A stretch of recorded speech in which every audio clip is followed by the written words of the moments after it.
Boa noite, seja bem-vindo ao Jornal 10. 4 dias nos separam do Natal. O Jornal 10 começa com as manchetes deste dia 21. O Governo de Cabo Verde promete melhorar condições nas cadeias civis do país. Siscap sai insatisfeito das negociações com a Eletra. A Associação Gay Cabo-Verdiana quer ver seus direitos na Constituição. Guiné-Bissau desapareceram medicamentos de mais de 300 mil crianças. Presidente da Gâmbia recusa deixar poder antes da decisão da Justiça. A Alemanha emite mandado de detenção europeu contra novo suspeito do ataque de Berlim. Vamos agora ao desenvolvimento. Renovados os votos de uma boa noite, vamos ao desenvolvimento das notícias e comecemos pelo Natal no Hospital Psiquiátrico da Trindade. O verdadeiro espírito do Natal encontra-se presente em todas as boas ações da vida. Hoje, o Hospital Psiquiátrico da Trindade festejou o Natal para os pacientes internos e externos. Foi um dia de descontração e diversão. Os doentes da Trindade ter-se-ão esquecido por um pouco da doença. A vontade de festejar o Natal foi clara. Os familiares dos pacientes também participaram neste dia de muita dança, comida e presentes para os internos. A Associação dos Deficientes Visuais de Cabo Verde, a ADVIC, celebra amanhã o Natal e tem já programado para este dia um leque de atividades. Este ano tiveram algumas dificuldades na organização, mas segundo o Presidente, conseguiram apoios e a festa é já amanhã. A Associação dos Deficientes de Cabo Verde, a ADVIC, à semelhança dos outros tempos, vai celebrar a festa de Natal. Para este ano, a festa será logo amanhã. O presidente desta associação, Marciano Monteiro, disse que tiveram alguns entraves durante a organização desta referida festa, que sempre a ADVIC tenta realizar à medida do possível para os deficientes visuais. Obtiveram alguns apoios e já têm programado um leque de atividades para poderem celebrar o Natal com o máximo de dignidade. Quem o diz é o presidente da ADVIC, Marciano Monteiro. No agenda para as atividades, no estava tempo à volta de 9, 9 e meia, recepção de todos convidados, né? De pessoas com deficiência visual que nos convida e não só também, e algumas outras pessoas, entre aspas, normais, ou seja, pessoas que têm deficiência. Então, aí para volta de 10 horas, então não começa com atividades propriamente dito, que começa com aquela tanto dádivas de boas-vindas, né, que estava a ser feito para o presidente da ADVIC, e de seguida no também tem atividades culturais, nomeadamente não tem alguns elementos do grupo musical Voz da ADVIC que também atua, e não estava conta com a presença de 3 crianças que também toca e todas têm deficiência visual, para animar aquele ambiente. Estas são algumas das atividades que vão ser realizadas amanhã e no final terá um almoço de confraternização com os deficientes visuais e pessoas amigas. O governo cabo-verdiano garantiu hoje que está a criar um novo paradigma para melhorar as condições de funcionamento nas cadeias, que passa não só pela situação dos reclusos, como também pela dos agentes prisionais. A garantia foi dada pelos ministros da Justiça e Trabalho, Janine Lelis, e da Saúde e Segurança Social, Arlindo do Rosário, no âmbito de uma atividade de Natal com familiares e reclusos da cadeia central da Praia, a maior do país. A ministra Janine Lelis reconheceu que a situação das cadeias cabo-verdianas é difícil, mas garantiu que o governo está a fazer diferente e a criar um novo paradigma que passa não só pela melhoria das condições dos reclusos, como também pela dos agentes prisionais. Tocou na questão da sobrelotação nas prisões, dizendo que é uma realidade vivida neste país e em muitos outros, pelo que a prioridade do Executivo é melhorar as condições. A falta de guardas prisionais e de mecanismos de vigilância foram outros aspectos apontados pelo relatório sobre as cadeias cabo-verdianas. O Ministro da Saúde e da Segurança Social, Arlindo do Rosário, informou que será apresentada na quinta-feira, em Conselho de Ministros, uma comissão que irá trabalhar para tomar medidas integradas como reforço da prevenção, tratamento, acompanhamento e reinserção dos reclusos. Os 2 governantes reagiam às conclusões da avaliação ao país do Comitê das Nações Unidas contra a tortura divulgadas no início do mês e que apontam abusos sobre detidos, elaboração de perfis raciais, cadeias sobrelotadas e um sistema judicial sobrecarregado e sem meios. O SISCAP teve insucesso nas negociações com a Eletra na reunião realizada no passado dia 29 de novembro sobre a inflexibilidade do seu Conselho de Administração. Por isso, reuniu-se com esses trabalhadores em busca de soluções viáveis. São cerca de 74 trabalhadores afetos a este setor que, junto do SISCAP, decidiram fazer uma manifestação de protesto contra o secretismo mantido em relação ao processo de desafetação da Eletra nas atividades de distribuição de água e saneamento que passam a estar sob a responsabilidade da empresa intermunicipal Águas de Santiago. Na mesma sequência, o secretário permanente do SISCAP, Joaquim Tavares, explica. Em função da recusa em aumentar os salários congelados desde 2011, também a não cumprir o acordo coletivo de trabalho relativamente à conversão do contrato a prazo em contrato de duração indeterminado, em continuar a discriminar os trabalhadores relativamente à atribuição de subsídio de férias, em não aceitar o ingresso automático dos trabalhadores na escalão superior quando adquirirem formação superior exigida para escalão. Portanto, vão fazer greve nos dias 11 e 12 de janeiro, se até lá a situação se mantiver. Joaquim Tavares acrescentou que tudo isso aconteceu depois de decorridos 5 anos sem qualquer melhoria salarial e num profundo comprometimento dos trabalhadores em aguardarem a melhoria da situação econômica e financeira da empresa. Realçou ainda que o SISCAP está disponível para o diálogo com a Eletra. O SISCAP, que sempre entende que o diálogo é uma das maiores vias, ou as vias mais adequadas para se resolver o problema, mesmo assim está na disposição de continuar diálogo com o Governo e com a Eletra no sentido de ultrapassar essa situação e espero que a Eletra o chame para se sentarem à mesa de negociações. A greve abrangerá todos os trabalhadores associados na Ilha de Santiago e nas outras ilhas como Fogo, Brava e Maio. A presidência da Associação Gay Cabo-Verdiana apela ao governo para uma legislação mais específica na área LGBT. O apelo foi feito durante a apresentação das candidatas ao concurso Miss Travesti Cabo Verde, que acontece na cidade da Praia na próxima sexta-feira. A Anitta, como se apresenta, é presidente da Associação Gay Cabo-Verdiana e quer que a comunidade LGBT, lésbicas, gay, bissexual e transexual seja mais respeitada na sociedade, assim como qualquer outro cidadão. Para isso, apela para maior seriedade quanto às leis que lhes dão mais garantias e do não à discriminação sexual. Para lembrar nós governantes que a legislação sim existe, mas não queremos uma legislação também mais específica na área LGBT, porque a legislação existe, as leis existem, mas não tem uma lei específica que nos dá os direitos legislativos. Então, gostaria, esse é um apelo diretamente. O movimento LGBT tem tido cada vez mais reconhecimento em Cabo Verde, entretanto quer que a comunidade seja um dia mais livre.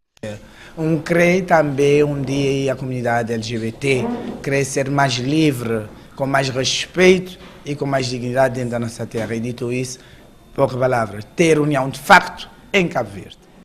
Em Cabo Verde, desde 2004, que os atos sexuais entre pessoas do mesmo sexo são legais, mas casais do mesmo sexo e famílias chefiadas por casais do mesmo sexo não são reconhecidos e não têm as mesmas proteções legais disponíveis para casais formados por pessoas de sexo oposto.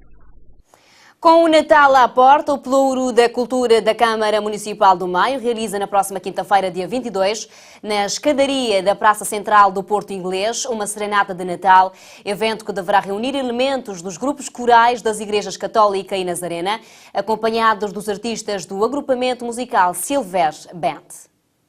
A Serenata de Natal sobe ao palco nesta quinta-feira 22, com vários artistas locais a exibirem temas próprios da ocasião. Trata-se de um evento novo na Ilha do Maio, que pretende celebrar este momento em que os valores espirituais e morais como o amor, a alegria, a fraternidade e a solidariedade falam mais alto.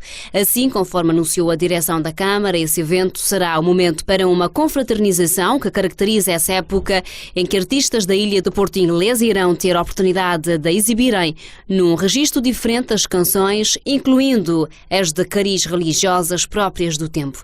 Tal como outras iniciativas desenvolvidas pela Idilidade do Maio, esta Serenata de Natal se anuncia como um evento para fazer parte da agenda cultural. A Cada Bruxa, Sua Vassoura é o título do 5º livro da literatura infantil-juvenil da autora Carmelinda Gonçalves Aburraia, lançado na capital do país. Segundo a nota, o livro, com ilustrações de Rogério Rocha, resgata o folclore da ilha de Santo Antão e das suas famosas bruxas e feiticeiras na aldeia de Janela. Contém um misto de moderno e tradicional num conto para todas as idades. Carmelinda Gonçalves Aburraia nasceu em Angola, mas vive atualmente na cidade da Praia, onde exerce a profissão de cirurgiã dentista. Em 2015, publicou 2 livros, o ET e o Espantalho. Em 2016, Bullying. O lançamento acontece na Biblioteca Nacional e a apresentação do livro vai estar a cargo do economista Paulino Dias. A Ilha do Sal vai receber em junho de 2017 a primeira competição de voleibol de praia a ser organizada pela Associação de Federações de Voleibol de Países da Língua Portuguesa, cuja Assembleia Constitutiva realizou-se no Porto, Portugal. A informação é revelada no site da Federação Portuguesa de Voleibol, que assegura que o primeiro passo para a criação da Associação de Federações de Voleibol de Países da Língua Portuguesa realizou-se na sede da FPV, na cidade do Porto, numa iniciativa que envolveu ainda os presidentes das Federações de Voleibol de Cabo Verde, Guiné-Bissau, Moçambique e São Tomé e Príncipe. A Federação tem como objetivos principais a promoção, a expansão e popularidade de voleibol e do voleibol de praia em todas as suas formas e realizar periodicamente eventos e competições desportivas. Tempo para comentários no nosso espaço Opiniões Fortes. Acompanhe. Opiniões Fortes. O elenco semanal. Caros telespectadores e rádio ouvintes, sejam bem-vindos a mais uma edição do programa Opiniões Fortes. Vamos continuar com o tema financiamento do Carnaval aqui em Cabo Verde, tema que tem suscitado uma certa polêmica. Depois, na semana passada, os representantes dos grupos carnavalescos da praia terem convocado a imprensa para manifestarem o seu descontentamento face ao modelo de financiamento definido pelo Ministério da Cultura. Esta semana, o Ministério da Cultura, através de um comunicado, veio reforçar e manter a decisão de privilegiar com edital próprio o financiamento dos grupos carnavalescos de São Vicente e São Nicolau e remeter os restantes grupos para um financiamento bem menor através das câmaras municipais. Ora, esta semana, através de um debate realizado na rádio, em que infelizmente o Ministério da Cultura não compareceu, ficamos a saber que a maior parte das câmaras municipais não participaram deste edital. Ou seja, se prevalecer esse princípio, dificilmente haverá carnaval nos demais municípios do país que não seja São Nicolau e São Vicente, nesse caso Ribeira Brava e São Vicente sobretudo. Bom, a nosso entender, essa questão não está ainda de todo resolvido. Há que haver maior disponibilidade para o diálogo por parte do Ministério da Cultura, para que os telespectadores saibam, está em causa o princípio de igualdade de tratamento entre as regiões do país, entre os fazedores de cultura. A cultura é sempre algo de difícil avaliação, de difícil mensuração. Ou seja, não é fácil determinar como critério qual é melhor ou qual é pior. Portanto, deve-se avaliar todos pela mesma bitola e dar a todos a mesma oportunidade de participação. Assim, apelamos ao Ministério da Cultura que reconsidere na sua decisão e se disponibilize para o diálogo a bem da nação, a bem da sã convivência entre os grupos. Aliás, é preciso termos em conta que, através do Fórum Carnavaliano que se vinha realizando em São Nicolau, que infelizmente foi extinto, os grupos a nível nacional estavam num processo de diálogo muito bom, num processo de partilha de conhecimentos e de partilha de saberes, de uma forma muito interessante. Infelizmente, esse fórum foi excluído. Ou seja, é preciso resgatar os espaços de diálogo entre o Ministério da Cultura, os grupos carnavalescos e as câmaras municipais. Ainda nesse aspecto, nós achamos que as câmaras municipais dos restantes municípios não beneficiados por este apoio devem reagir e devem assumir se tiveram acesso ao edital ou se não tiveram, e se tiveram, se participaram ou não. Portanto, trata-se de um processo que ainda vai fazer correr muita tinta e espero eu que no fim venha a haver consenso e respeitemos aquilo que é a vontade democrática dos cidadãos e dos grupos organizados deste país. A segunda questão que trago aqui hoje para reflexão é mais uma edição do programa Noite Branca, do evento cultural Noite Branca, aqui na cidade da Praia. Noite Branca já vai na sua 6ª edição e vai se consolidando enquanto um evento cultural de referência na cidade da Praia. Mobiliza muita gente, mobiliza as pessoas das várias regiões da cidade, dos vários pontos da cidade, mobiliza toda a sociedade civil de uma forma genérica.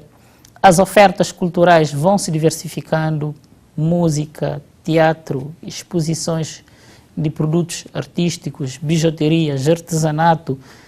Tanto há uma diversidade de ofertas culturais que acontecem todos os anos em dezembro, na Noite Branca, aqui na cidade da Praia, e que vai consolidando um público e vai se tornando uma marca e vai atraindo cada vez mais gente. Portanto, foi um evento que a Câmara Municipal teve a iniciativa de criar e que é louvável, que nós, enquanto munícipes, valorizamos, mas parece-me que há alguns aspectos a ter em conta.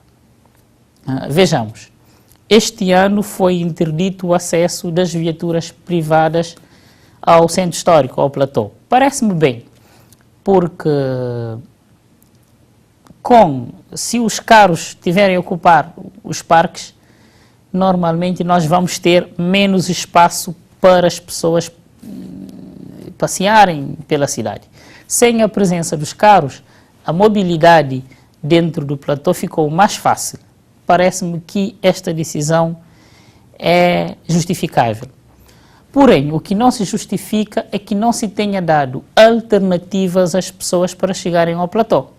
Pensemos nas pessoas com dificuldades motoras, com deficiências várias. Como é que subiram ao platô? Possivelmente não foram. Pensemos também nas pessoas de mais idade, as pessoas já idosas. Quer dizer, os eventos culturais não podem excluir estas pessoas. Eu não estou a imaginar como é que uma pessoa de uma certa idade terá se disponibilizado para subir o platô a pé para assistir aos eventos Noite Branca. Parece-me que seria uma boa solução fechar o acesso aos carros privados, sim, mas deveria haver abertura para os táxis e os autocarros. Portanto, veículos de transporte público deveriam ter acesso ao platô. Neste caso, poderia-se perfeitamente dialogar com as empresas de transporte público o reforço nas linhas mais próximas ao platô, ou até se poderia criar uma linha temporária para fazer esse caminho, ou seja, fazer as pessoas subirem da fazenda ou de Xandareia para o platô com segurança, sem ter que correr riscos. Já estamos perto do fim do ano, fim do ano é sempre um momento para algum balanço, né? Queria destacar aqui dois acontecimentos, um pela negativa e outro pela positiva. O facto negativamente mais marcante do ano 2006 é, sem dúvida, o acontecimento de Monte Chota. Bom, mas parece-me que este acontecimento ainda não teve os efeitos que eram esperados ao nível das alterações no que toca à organização das Forças Armadas. Ainda não vi e não presenciamos a um processo, um programa profundo de alteração do modo de funcionamento das Forças Armadas. Mas parece-me que também este acontecimento se deu nas Forças Armadas, mas poderia ter dado em qualquer outra organização coletiva que envolva muitas pessoas, uma universidade, um hospital, um estabelecimento prisional, qualquer outro espaço público pode ser passível de atos desta natureza. Mas, perante esse facto, a melhor forma que nós poderíamos homenagear os mortos seria numa reflexão muito profunda e na implementação de medidas profundas também de reformas com vista a se alterar esse quadro. Portanto, este é o acontecimento mais negativo que marcou, na minha opinião, o ano 2016. O acontecimento mais positivo, diria eu, seria também, talvez, as eleições. Nós tivemos esse ano 3 atos eleitorais num único ano e, para o bem e para a consolidação da nossa democracia, estes 3 momentos, eleições legislativas, autárquicas e presidenciais, todos correram de uma forma tranquila. As pessoas foram votar, escolheram de forma livre